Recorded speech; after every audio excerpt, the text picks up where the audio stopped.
નમસ્કાર દર્શક મિત્રો, મહામંથનમાં આપ સૌનું સ્વાગત કરું છું। પોતાનું ઘર હોવું એ નાનામાં નાના અને ગરીબ વ્યક્તિનું સપનું હોય છે। અત્યારની સ્થિતિમાં ઘર બનાવવું એ ગરીબ માણસ માટે સાવ અશક્ય જેવું જ છે। એટલે જ સરકારે ગરીબોના ઘરનું સ્વપ્ન પૂરું થાય એ હેતુથી આવાસ યોજનાને આકાર આપ્યો છે। પણ જ્યાં ભ્રષ્ટાચારીઓ હાવી હોય ત્યાં કોઈ પણ કામ ખાઈકી વિના થઈ કેવી રીતે શકે? કદાચ સામાન્ય માણસ તો વિચારી પણ ન શકે એવા કામોમાં કૌભાંડો કરીને અધિકારીઓ અને કોન્ટ્રાક્ટરો પોતાના ગજવા ગરમ કરી લે છે। હું વાત કરી રહ્યો છું રાજકોટમાં અમારા કેમેરામાં કેદ થયેલા એ દ્રશ્યોની, જ્યાં ગરીબો સાથેના ઘર નામે મજાક થઈ રહી છે। શહીદ સુખદેવ ટાઉનશીપ નામના સરકારી આવાસમાં કોન્ટ્રાક્ટરો અને અધિકારીઓની મિલીભગતથી મોટા કૌભાંડનો પર્દાફાશ થયો। જ્યારે અમારી ટીમ એ સોસાયટીમાં પહોંચી અને જોયું તો ત્યાં ફ્લોરિંગના પણ ઠેકાણા નહીં, ટાઇલ્સ આંગળીના ટેરવે ઉખડતી દેખાઈ, ઘરની દિવાલોમાં પણ તિરાડો જોવા મળી। ટૂંકમાં કામની ગુણવત્તાના માપદંડોનું મરણ જ જાણે થઈ ગયું હોય એ નજરે પડ્યું। સોસાયટીનું નામ શહીદ સુખદેવ આવાસ ભલે હોય, પણ ભ્રષ્ટાચારીઓને તો આ નામ સાથે પણ શું લેવા દેવા હોય? હજુ તો થોડા દિવસ પહેલા જ આવાસના એક અધિકારીએ ઈમાનદારીનો ઢોલ પીટતા પોતાની ઓફિસ બહાર પાટિયા માર્યા હતા કે કામ બાદલ મને તગડો પગાર મળે છે તો મને લાંચની ઓફર કરીને શરમાવશો નહીં।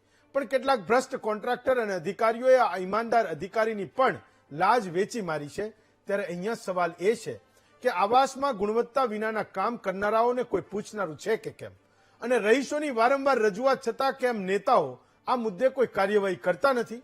અને ગરીબોના હકના આવાસમાં કટકી કરનારા આખરે છે કોણ? એની ચર્ચા આજના મહામંથનમાં કરીએ।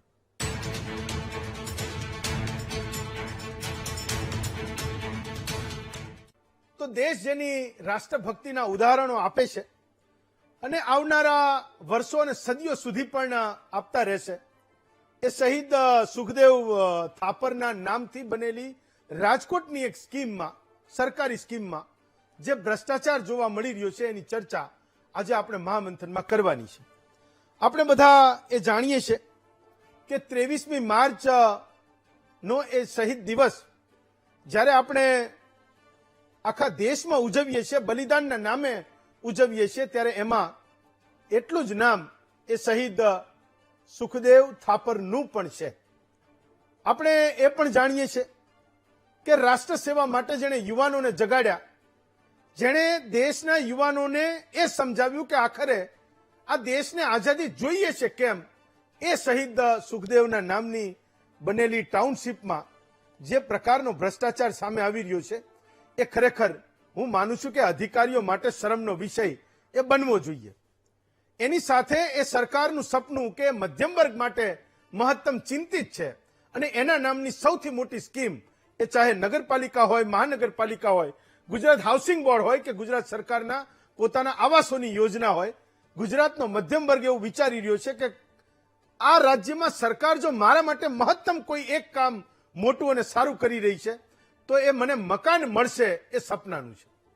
ડ્રોથી મને મકાન મળે છે, 18-20 લાખ રૂપિયામાં આજે 2 BHK 1 BHK નો ફ્લેટ પણ જ્યારે અઘરો છે ત્યારે 3 BHK ફ્લેટની સ્કીમ એ આપણા ગુજરાતમાં ચાલે છે।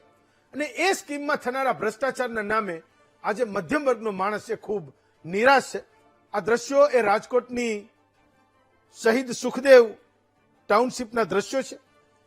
આપણને બધાને એ ખબર છે કે થોડા દિવસ પહેલા રાજકોટ મહાનગરપાલિકામાં એક અધિકારીએ એવું એક બોર્ડ માર્યું હતું એના ઓફિસની બહાર કે ભાઈ હું જે કંઈ કામ કરું છું એમાં સરકાર મને મહત્તમ પગાર આપે છે, જનતાના ટેક્સના પૈસામાંથી મને પગાર મળે છે। આ દ્રશ્યો તમે જુઓ છો થોડા જ સમય પહેલા એ ભ્રષ્ટાચારની સામે એ મહાનગરપાલિકાના અધિકારીએ એવું બોર્ડ માર્યું હતું કે મને તમે કોઈ લાંચની ઓફર ના કરશો, તમે મને કોઈ કટકીની ઓફર ના કરશો, કારણ કે મને મહત્તમ પૈસા મારા મહેનતના પ્રમાણમાં વળતર મને સરકાર અને જનતાના ટેક્સના પૈસામાંથી મળે છે। તો પ્લીઝ તમે મને શરમાવશો નહીં, અહીંયા ઈમાનદારીથી કામ થાય છે। એ દિવસે 18મી નવેમ્બરે અમે અધિકારીઓને ખૂબ ખૂબ ખૂબ વખાણ્યા હતા।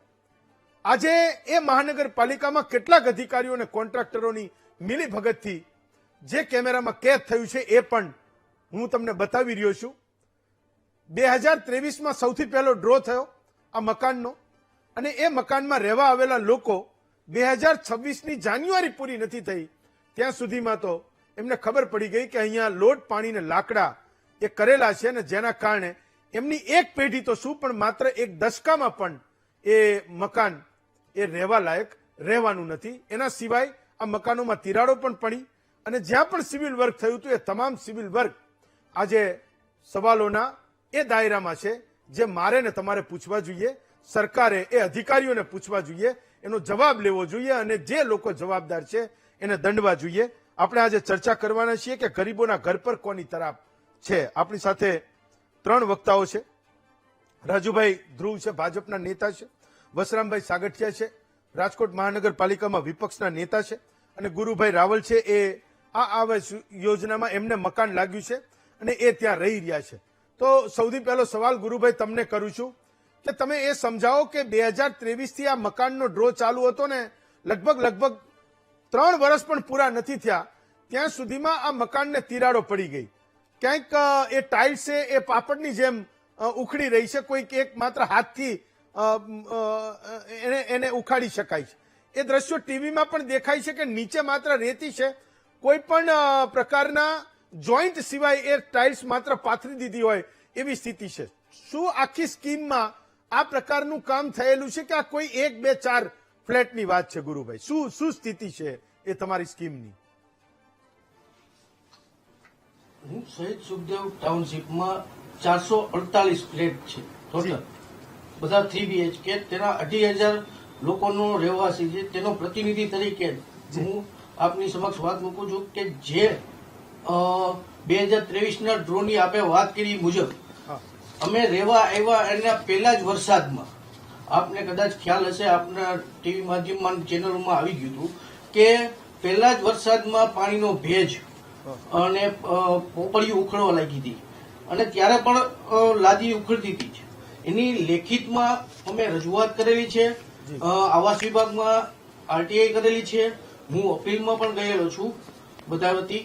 અને ત્યાર પછી આજ 2-3 દિવસ થયા હું ખુદ ત્યાંના કર્મચારીઓને હું કહું છું કે તમે એક વખત જોઈ જાઓ.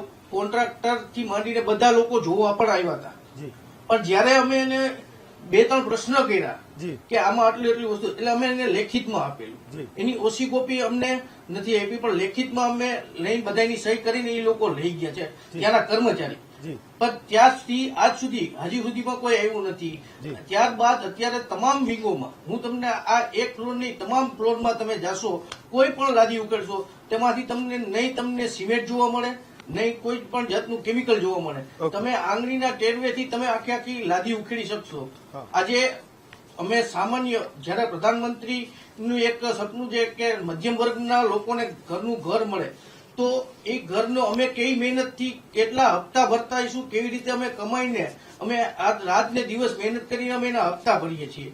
અને અમારી કર્મચારી, મારો પ્રશ્ન કર્મચારી પ્રત્યે છે કે એ લોકો અમને જવાબ કેમ નથી આપતા. અમે આટલી RTI અપીલમાં જઈએ છીએ તો એ એક જાડી ચામડી જેવું વલણ કરે છે અમારી સાથે. અમને સામા દબાવે છે કે તમારી ઉપર આ લીગલ એક્શન લેશું, તમે આ એક્શન લેશું, તમને આવી રીતે દબાવશું. ઓકે, બસરામભાઈ, તો તમે તો ત્યાં ખૂબ લડનારા નેતાની છાપ ધરાવો છો. મારે સમજવું છે કે આવડો મોટો ભ્રષ્ટાચાર થયો મહાનગરપાલિકામાં, તમે લોકો ચૂંટાવશો, ભલે તમે સામે છો, સત્તા તમારી પાસે નથી, પણ આ કળા કોણ કરી જાય છે કે સામાન્ય માણસ એવું વિચારે કે હમણાં આ બધું હેઠું પડશે અથવા મારી નીચેથી બધું સરકી જશે?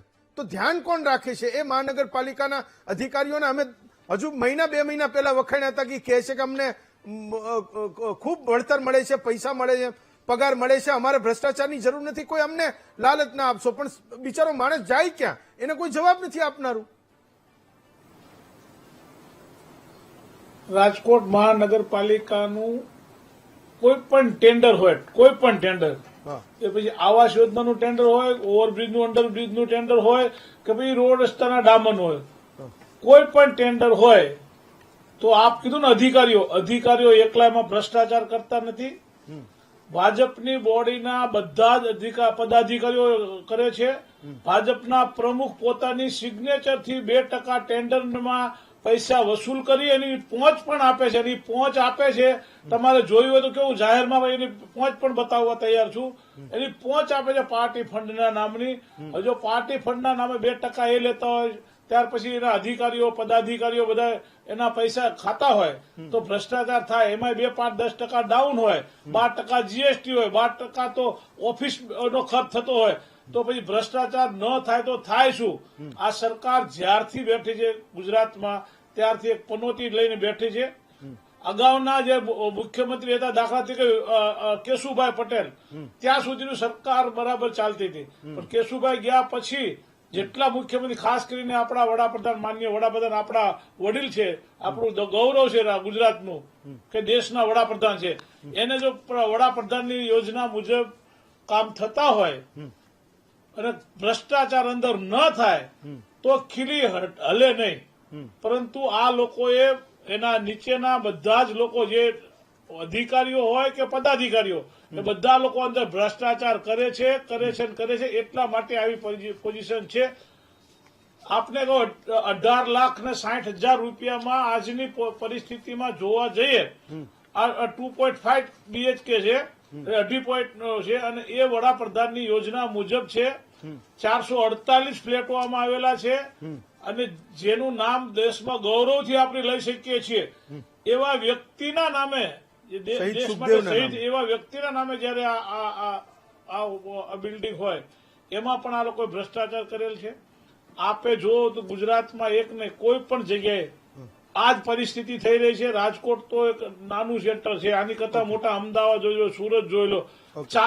ચાલુ કામમાં જો ટાંકીઓ પડીને કરોડો રૂપિયાની ટાંકી ભાંગી જતી હોય, ફૂટી જતી હોય, તૂટી જતી હોય, ચાલુ હજી તો ઓવરબ્રિજ બનાવ્યા પહેલા એની ઉપર મૂક્યા પહેલા બી નીચે પડી જતો હોય, આટલી હદ સુધી જયારે આ લોકો નીચે ઉતરી ગયા છે, તો એની અપેક્ષા રાખવાનું પણ ખોટું છે. કારણ કે હવે તો રાજકોટની, ગુજરાતની અને દેશની પ્રજાએ જાગવું પડશે, ભ્રષ્ટાચાર ભગાડવો પડશે.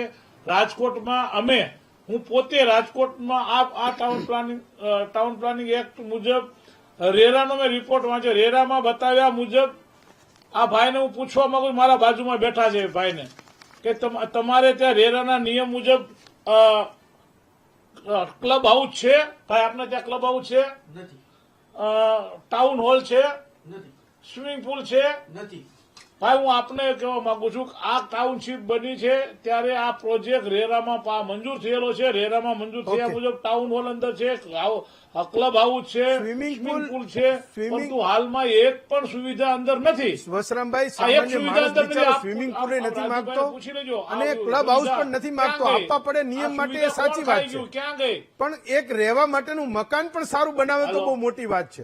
ફાઈન, રાજુભાઈ, એનો જવાબ આપો કે આ તો દેશના વડાપ્રધાન આપણા ગુજરાતના પનોતા પુત્રની ઈચ્છા છે કે ગુજરાતના લોકોને મારો સારા મકાન આપવા છે, તો એની ઈચ્છાની વિરુદ્ધ આ લોકો કરે છે. એનું મારો સીધો સવાલ છે. ફાઈન, રાજુભાઈ, આ તો શહીદ સુખદેવના નામની ટાઉનશીપ તમે બનાવી. કોઈક એક માણસ પણ રાષ્ટ્રભક્તિના નામે એ જવાબદારી લેતો, એ કોઈક તમારા ચૂંટાયેલો કોઈ નાનો માણસ અથવા સંગઠનનો કોઈ નાનો માણસ, કે આમાં કોઈ મોર કળા ન કરી જાય? કારણ કે આમાં શહીદ સુખદેવનું નામ એ ટાઉનશીપનું રાખ્યું છે. જવાબ આપો કે આવડો મોટો ભ્રષ્ટાચાર ના હોય તો એ ટાઇલ્સનું ઉખાડવું શક્ય છે કે કેમ, અને મકાનને 2-3 વર્ષમાં તિરાડ પડવી શક્ય છે કે કેમ? હિંમતભાઈ, મારે એટલું કેવું છે કે રાહુલભાઈ વાત કરી, રાહુલભાઈનો અધિકાર છે કે ભાઈ એમને જે કઈ તકલીફો થઈ છે, પરંતુ છેલ્લે તો સૌએ નિયમોને આધીન જ કામગીરી કરવાની છે. કોર્પોરેશનના અધિકારી પદાધિકારી એક વાત એમની રજૂ કરે છે, ફ્લેટમાં રહેનારા લોકો, સુખદેવ હાપર ટાઉનશીપમાં રહેનારા લોકો, એમની વ્યથા છે, એમની તકલીફો રજૂઆત કરે છે. અને ભારતીય જનતા પક્ષના આગેવાન તરીકે અમે લોકોની સાથે છીએ, લોકોની વ્યથા એને અમે સમજીએ છીએ. આજે હમણાં વસરામભાઈએ વાત કરી પીએમવાય યોજના છે. વસરામભાઈ એટલું સ્વીકારે છે કે દેશના સપૂત, ગુજરાતનું ગૌરવ એવા વડાપ્રધાન નરેન્દ્રભાઈ ઓછા છે. મને ડાઉટ હતો કે ચૂંટણીઓ નજીક આવે છે ને એમ વસરામભાઈ હવે બાકીનું બધું ભૂલી જશે. વસરામભાઈ 2023માં સોંપાઈ ગયા, 2022માં સોંપાણા, 23માં લોકો રહેવા આવી ગયા. અને વસરામભાઈ તો એક સિનિયર આગેવાન છે કોંગ્રેસના. તો મને એક વાત છે કે કોંગ્રેસના લોકો જયારે ચૂંટણી મહાનગરપાલિકાની હોય, ધારાસભાની ચૂંટણી હોય કે લોકસભાની ચૂંટણી હોય, ત્યારે એ લોકો પડમાં આવી જાય. ત્યારે એમને લોકોની વ્યથા વધુ દેખાય. ત્યાં સુધી એ લોકો દૂરબીનથી વ્યથા જોતા હોય છે. અને એવી ચૂંટણીઓ નજીક આવે એટલે માઇક્રોસ્કોપમાં લે છે. મુદ્દો એ નથી, ચૂંટણીઓ તો આવતી જતી રહેશે, તમે ભાજપ કોંગ્રેસ કરતા રહેશો રાજુભાઈ. મુદ્દો એ છે નહીં. ઓકે, વસરામભાઈના સવાલનો જવાબ તમે આપજો. મારો ખાલી એટલો જવાબ છે કે શહીદ સુખદેવના નામની ટાઉનશીપ બનતી હતી. કોઈક એક માણસ કંઈક કોઈક એનું ધ્યાન રાખતો, નજર રાખતો કે કાલ ઉઠીને આમાં કંઈ થશે તો આપણે એના નામને લજવશું.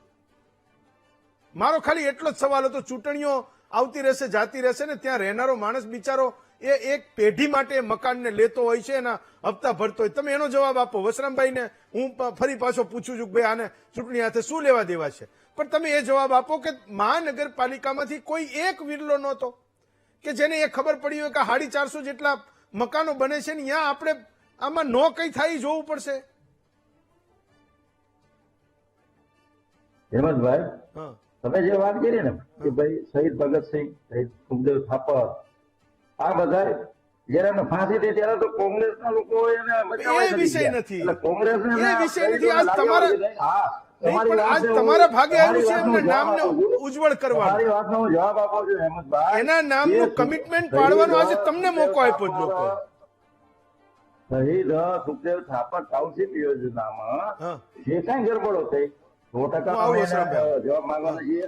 હમણાં જ મારે આજે પદાધિકારીઓ સાથે વાતે બજેટમાં લાગ્યા હતા. મેં કમિશનર તુષાર સુમેરાજીને ફોન કરીને કીધું, મેં કીધું ભાઈ આ શું છે આ બધી વસ્તુ. એમને તાકીદે અધિકારીઓ દોડાવ્યા. અને બીજું હેમંતભાઈ, હું આપના માધ્યમથી કહીશ, હેમંતભાઈ વીટીવીએ જયારે આ પ્રશ્ન ઉપાડ્યો છે ત્યારે હું કહીશ કે 100% અમે લોકોની સાથે છે. અમારા માનનીય મુખ્યમંત્રી એ પણ લોકોની વચ્ચે લોકોની લાગણી ને વ્યથા સમજવા વાળી વ્યક્તિ છે. તેમણે હમણાં થોડા સમય પહેલા તમામ કોર્પોરેશનના પદાધિકારીઓને બોલાવીને કહ્યું હતું કે લોકોની પીડા સમજો, લોકોને ક્યાંય દુઃખ ન લાગે. અને આ વાતને અમે ગંભીરતાથી લઈને હું આપને કહું છું હેમંતભાઈ કે આ જયારે મને વીટીવીએ આ પ્રશ્ન કીધું કે તમારે આવવાનું છે, મારી પાર્ટીએ કહ્યું, મેં તાત્કાલિક પદાધિકારીઓને પણ સૂચના આપી, એમની સાથે પણ વાત કરી. અને municipal commissioner Tushar Sumera IAS છે, એમને મેં વાત કરી, એમને તાકીદે અધિકારીઓને જોડાવ્યા એટલા માટે કે ભાઈ આ એઓપી એક વાત છે, મુદતની ટાઈમ લિમિટની વાત કે હવે જવાબદારી ફ્લેટ ધારકોની છે, હવે કોર્પોરેશનની જવાબદારી પૂરી થઈ ગઈ છે. મારે ભારતીય જનતા પક્ષના અગ્રણી તરીકે મારી સરકાર, મારા માનનીય મુખ્યમંત્રી અને અમારા પ્રદેશ અને અમારા સૌથી અગત્યના ગુજરાતના સપૂત, ગુજરાતના પનોતા પુત્ર નરેન્દ્રભાઈ મોદી કે જેમના પીએમવાય એ યોજના આજે 75,000 કોમ્પાઉન્ડર. રાજુભાઈ, મૂળ મુદ્દો એટલો જ છે કે ખૂબ સારા આશયથી શરૂ થયેલી એક મધ્યમ વર્ગના માણસ માટેની સ્કીમમાં કોઈ કળા કરી જાય તો થઈ ગયું. તમે એવું કહેશો કે અધિકારીએ સૂચના આપીને કોઈ તપાસ કરવાનું છે, કોઈને દંડીશું નહીં, એ તો કાયમની વાત છે. એમાં કઈ બદલાવ હોય તો કહો. આપના અહેવાલને મેં ગંભીરતાથી અમે લીધો. અમે અધિકારીને સૂચના આપી, ફાઇન, ચલો, ઓકે, આપણે માનવતાના ધોરણે જોવાનું છે. નિયમોને ઓકે, ચલો, ફાઇન. માનવતાના ધોરણે જોનારા લોકો ફાઇન. 2 વર્ષમાં ટાઇલ્સ ઉખડી જાય એવા મકાન ન બનાવે. Fine, okay. રાજુભાઈ, એક સેકન્ડ. હા, વસરામભાઈ, તમારે કંઈક કહેવું છે. મારો એનો આરોપ એ હતો કે ચૂંટણી આવે ને તમે લોકો જાઓ છો. હું એવું કહું છું કે ભાજપ અને કોંગ્રેસ તમારા માટે ચૂંટણી આવતી રહેશે, જાતી રહેશે, લોકો તમને મત આપતા રહેશે. એક લોકશાહીમાં એનું ફરજને નિભાવતો રહેશે, પણ એ ફરજ નિભાવે એ માણસને કોઈ બેઝિક સુવિધાઓ તો સારી મળવી જોઈએ. ચૂંટણીનો મુદ્દો આવતો નથી. હા, ચૂંટણીનો સવાલ નથી આવતો. આપ જોતા હશો દર 2 મહિને જનરલ બોર્ડ આવે છે ત્યારે એમની પરિસ્થિતિ કેવી હું કરું છું. બધા આખું ગુજરાતનું મીડિયા જોવે છે, આખા ગુજરાતના લોકો જોવે છે. ચૂંટણી હોય ને બોલવાની એવી વાત તો વ્યાજબી નથી. મારી બાજુમાં ભાઈ બેઠા છે, એ આનો ભોગ બન્યા છે. એને 18 લાખ અને 60,000 રૂપિયા ચૂકવ્યા છે. બજારમાંથી લોનું લીધી છે, 18,000 થી 20,000 રૂપિયાના હપ્તા ભરે છે. 35,000 રૂપિયા એની આવક છે. 15,000 રૂપિયામાં ઘર કેમ ચાલે? જી, આવી પરિસ્થિતિ આ એક ભાઈની નથી, 448 લોકોના જે આ પરિસ્થિતિ છે, આ પરિસ્થિતિમાંથી આપણે બહાર કાઢવા જોઈએ, એ લોકોને મદદ કરવી જોઈએ. જે તે સમયે અધિકારીઓને અત્યારે તમે શું સૂચના આપવાની? અધિકારીઓના કોઈની ત્રેવડ નથી કે જ્યાં સુધી શાસકો ઢીલું નીતિ રાખે ત્યાં લગી કાંઈ કરી શકે. બધા જ અધિકારીઓ શાસકોના માર્ગદર્શન મુજબ ચાલતા હોય છે. પછી રાજકોટનો કમિશનર હોય ને કોર્પોરેશન, એ પણ એ રીતે ચાલે છે. અને મારો 15 વર્ષનો અનુભવ સાથે હું જોઉં છું. ફક્ત 4 વર્ષને બાદ કરતા 14, 13 વર્ષ, 11 વર્ષ સુધી હું વિરોધ પક્ષનો નેતા છું અને બધી જ વસ્તુને જાણું છું, સમજુ છું. કોર્પોરેશનમાં કેવી પોઝિશન છે એની મેં પણ જાહેરમાં કર્યું છું. અને જનરલ બોર્ડમાં પણ હું આ લોકોના કપડા ઉતારું છું. ત્યારે એ લોકો જાજા હોવાના કારણે બોલવા નથી દેતા. એ તમે જુઓ છો, ગુજરાતની પ્રજા જોવે છે. આગામી દિવસોમાં એને ઘર કઈ બાજુ છે એ બતાવશે પ્રજા. કારણ અંતે તો પ્રજાનો પ્રશ્ન કોંગ્રેસ ઉઠાવ્યો, પ્રજાનો પ્રશ્ન ઉઠાવ્યો છે, નાના ગરીબ ને મધ્ય વર્ગના લોકોનો પ્રશ્ન ઉઠાવ્યો છે. આમાં ક્યાંય ભાજપનો આવે, કોંગ્રેસનો આવે, લોકોનો પ્રશ્ન છે. હાલ આ લોકો, આ ભાઈ પોતે એના જો પ્રમુખ હોય, વારંવાર રજૂઆતો કરતા હોય, 2 વર્ષથી રજૂઆતો કરતા હોય, રાઇટ ટુ ઇન્ફોર્મેશન માહિતી માંગતા હોય, એમાં જવાબ પણ જો સરખો ના આપતા હોય, અને મારા મિત્ર રાજુભાઈ એમ કે મેં અધિકારીઓને સૂચના આપી દીધી. આ તો તમારા ઉપરથી જે યોજના નથી કે જોઈ લે, એક સમરબંધીને છોડવામાં નહીં આવે, એકને જોઈ લઈશું. આજ લગીમાં કોઈને જોયા એવો દાખલો છે? એકાદો દાખલો બતાવો કે મેં આને જોઈ લીધો, આને ઘરે કાઢી મૂક્યો, આને જેલમાં પૂરાઈ દીધો. આ રાજકોટના મેયરને જાહેરમાં રોવું પડે છે. હવે તો સમજો કે ક્યાં કેટલો ભ્રષ્ટાચાર થઈ રહ્યો છે. રાજકોટના મેયર શા માટે રોવે છે? રાજકોટના મેયર એટલા માટે રોતા હતા કે ભાજપના સ્ટેન્ડિંગ કમિટીના ચેરમેને કરોડો રૂપિયાનો કૌભાંડ કરી અને ભાગનું આપ્યું એટલે રોવે છે. પૂછો રાજકોટના મેયરને. રાજુભાઈ, આમાં ખોટું હોય તો પૂછો, જવાબ આપે મને. રાજુભાઈ, ગાંધીનગર અમદાવાદથી તમે બહુ છેટા છો, પણ વસરામભાઈ જે પ્રકારના આરોપો મૂકે છે, હું માનું છું કે આના ઉપર રાજકોટ મહાનગરપાલિકાના એના પદાધિકારીઓએ વ્હાઇટ પેપર આપવું જોઈએ કે આ પ્રકારના ભ્રષ્ટાચારના ભાગીદાર અમે લોકો નથી. રાજુભાઈ, વસરામભાઈ એક બાજુ વાત કરે છે કે અત્યારે લોકોની પીડાની વાત કરે છે, વ્યથાની વાત કરે છે. હવે એ વાત કરતા કરતા એ ભ્રષ્ટાચાર બાજુ વળી ગયા. ભાઈ, ભ્રષ્ટાચાર કરતા હોય તો તમે 100% ચોક્કસમાં આક્ષેપ કરો, પત્રકાર પરિષદ કરો, જે કરવું કરો, તમારો અધિકાર છે. વસરામભાઈ, અમે તમને સાંભળો, જનરલ બોર્ડ અથવા મહાનગરપાલિકામાં તમે કદાચ ક્યાંક વાત કરવામાં ઓલા પડ્યા, પરંતુ બાકીના મીડિયા સામે તો તમે ગમે ત્યારે વાત કરી શકો છો. એટલે એ કે વસરામભાઈ, મારે આપણે એટલું કેવું છે, રાજકોટ મહાનગરપાલિકાના શાસકોની વાત કરું છું રાજુભાઈ. રાજકોટ મહાનગરપાલિકાના શાસકોની હાલ તો અત્યારે વાત થઈ રહી છે. આવું આખા દેશમાં બની રહ્યું. એટલા માટે ફક્ત આક્ષેપોનો કોઈ મતલબ નથી. વસરામભાઈ, અત્યારે આપણે જયારે જો સાંભળો વસરામભાઈ, તમે જુઓ, ટીવીમાં જોજો, તમે રાજકોટના મેયરને રોતા જોયા નથી રાજુભાઈ. રાજુભાઈ, છાતી ઉપર હાથ મૂકીને જુઓ કે તમે રાજકોટના મેયરને રોતા જોયા છે કે નહીં? ના પાડો તો હું મૂકી દઉં. ઓકે, વસરામભાઈ, 1 by 1 બોલશો ને તો તમારી દલીલ સમજાશે. 100% આક્ષેપ. ગુરુભાઈ, આવું તમારી પાસે. ચૂંટણીમાં આવે છે, ચૂંટણી સામે ત્યારે તમે લોકોની સામે તમારો મત રજૂ કરજો. 100% તમારો અધિકાર. પણ એમ નહીં, જરા પણ ના નથી. લોકતાંત્રિક ઢાંચામાં રાજુભાઈ, લોકશાહી રાજુભાઈ, આ તો નજરની સામે દેખાતી વાત છે. ભ્રષ્ટાચાર કરે એવી વાત ચાલે છે. આમાં ચૂંટણી ક્યાં અત્યારે ચૂંટણી આવી છે? રાજુભાઈ, આ તો નજરની સામે દેખાતી વાત છે. આ લોકોના પૈસા ખાવા જીવડા પડશે, પણ તમારે સુધરવાનું નામ જ નથી લેવું. વસરામભાઈ નો અધિકાર છે. પણ રાજુભાઈ, આ ટાઇલ્સ તો ચૂંટણી આવત તોય ઉખડવાની હતી ને ચૂંટણી આઈને જતી રહે તોય ઉખડવાની હતી. ભાઈ, એ તો નીચે શું ચોંટાડ્યું એના ઉપર ડિપેન્ડ કરે છે ને. ટાઇલ્સની વાત કરીએ છીએ, ટાઇલ્સની વાત કરીએ. રાવળભાઈને પૂછો કેવી ઉખડી રહી છે, ચૂંટણી તો અત્યારે આવતી છે અને અત્યારે તમે અમને બોલે, અમે તો કાયમ અમને કહીએ છીએ. રાજુભાઈ, તમે એવું તો નથી કહેવા માંગતા ને કે આ ગુરુભાઈને એની આખી ટોળકી છે ને એ ઘણ અને સીણા લઈને દિવાલ તોડવા ગઈ હતી ને એટલે તિરાડો પડી અને ટાઇલ્સો રહી એ ઘણ અને સીણા લઈને ઉખાડવા ગઈ હતી એટલે એ ઉખડવા માંડી. ખાલી બેઝિક સવાલ એટલો છે, બેઝિક સવાલ એટલો છે હેમંતભાઈ, મેં પેલા કહ્યું, હેમંતભાઈ, કે જે દેખાય છે ને એ સનાતન સત્ય છે. સાંભળો હેમંતભાઈ, મેં આપને પેલા કીધું કે આપણે જયારે લોકોનો પ્રશ્ન ઉઠાવ્યો છે, લોકોની જે સમસ્યા, એ સમસ્યાનો સાથે મળીને ઉકેલ કરવાનો છે.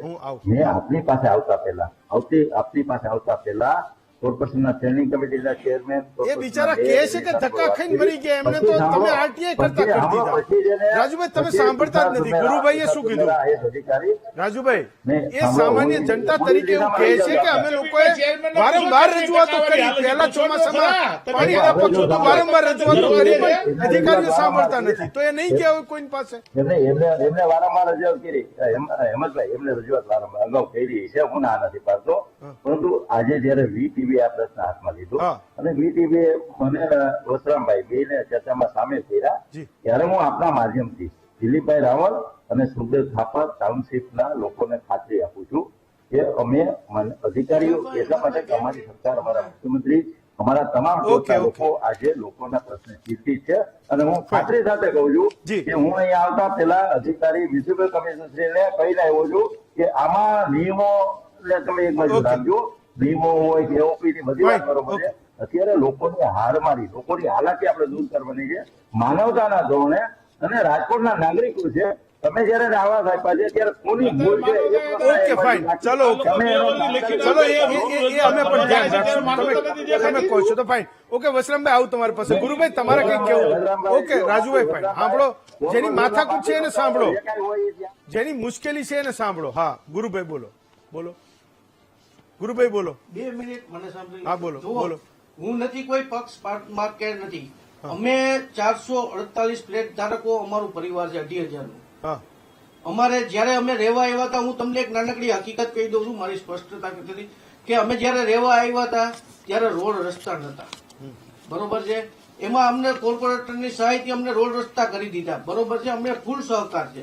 બીજી વસ્તુ કે અમારે, હું તમને એક બીજું કહું કે અમારે 648 પેજની આરટીઆઈમાં મેં માગેલો લીધો, આમાં લખેલું છે કે તમને પાણીનું સંગ્રહ કરવા માટેનું હરેક વિંગ નીચે આપેલું છે.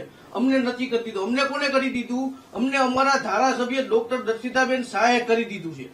અમને નથી કરી દીધું. એના માટે મેં લેખિત કરેલું છે, બધું કરેલું છે. ત્રીજી વસ્તુ હું તમને કહું કે હું ઘણા ટાઈમ થયા, મારી પાસે રેરાનું છે. રેરામાં હું તમને બતાવું કે રેરામાં એમ કે છે કે વસ્તુ, આમાં હું તમને બતાવું. જુઓ, આ પુલ લખેલું છે, સ્વિમિંગ પુલ લખેલું છે. અહીંયા લખેલું છે ઓડિટોરિયમ છે, હોલ. ક્યાંય નથી. આજે હું તમને આ બતાવું છું, આ તમે જોઈ શકો. સમજી ગયો. મારી પાસે રેરાનું લિસ્ટ છે, આરટીઆઈમાં માહિતી માંગેલી છે. અમને કોઈ શાસક પક્ષ કે વિપક્ષ કે કોઈ અમને વાંધો નથી, પણ અમારો ત્યાં જે બેઠેલા કર્મચારી જે છે એ અમને વ્યવસ્થિત કે યોગ્ય અમને ન્યાય નથી અપાવી શકતો. શું કામ નથી અપાવી શકતો? શું કારણ હોય છે? રાજુભાઈ, તમે કીધું કે સૌથી ઈમાનદાર કમિશનર છે અને તમારા નેતાઓ ખૂબ ઈમાનદાર છે. ખાલી શોધવાનું એટલું છે. ફાઇન, ઓકે, ખાલી શોધવાનું. Okay, Vasrambhai, time. રાજુભાઈ, ખાલી શોધવાનું એટલું છે કે કયા કોન્ટ્રાક્ટર કે અધિકારી કે નેતાના ઘરે ક્લબ હાઉસ બની ગયું, કે કયા નેતા અધિકારી કે કોન્ટ્રાક્ટરના ઘરે આ સોસાયટીમાં અને સ્કીમમાં જે સ્વિમિંગ પુલ બનવાનો હતો એ ક્યાં બની ગયો. ખાલી આટલી જ તપાસ કરવાની છે, જે તમે કાગળ પર લખીને આપ્યું છે.